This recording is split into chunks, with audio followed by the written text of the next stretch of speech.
नारायण। आज हम लोग बात करते हैं रेवती नक्षत्र का, जो कि ये 27वां नक्षत्र है। ठीक है, अब बात करते हैं रेवती नक्षत्र के लोगों का व्यक्तित्व, उनका स्वभाव, उनका आचार व्यवहार विचार कैसे होता है, वो समझने का प्रयास करते हैं। ठीक है, तो रेवती नक्षत्र में व्यक्ति सुंदर और सुरुचिपूर्ण व्यक्तित्व वाला होता है और कलह प्रिय भी होता है। कलह प्रिय भी होता है। इन लोगों को बातों ही बातों में लड़ पड़ने की आदत होती है। कहने का मतलब है, अगर छोटी सी भी बात होगी तो ये बर्दाश्त नहीं करेंगे और लड़ जाते हैं। इन लोगों को व्यर्थ का गर्व करने की आदत होती है। बेवजह कहेंगे हमारे पास ऐसा है वैसा है, गर्व करते हैं। इनमें कामुकता प्रायः अमर्यादित होती है, ऐसा प्रायः देखने को मिला है।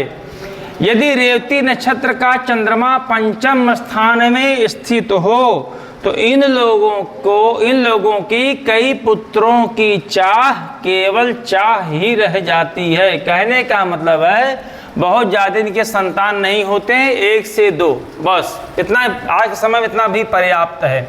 ये तो पहले की बात लिखी हुई है। इसी स्थिति में इन लोगों की बुद्धि भ्रमित होती है, सांसारिक व्यवहार में अनाड़ी होते हैं। बहुत ज़्यादा इनको सांसारिक ज्ञान या अनुभव नहीं होता है, इसी वजह से तमाम चीज़ें जो है ये अमर्यादित कर देते हैं।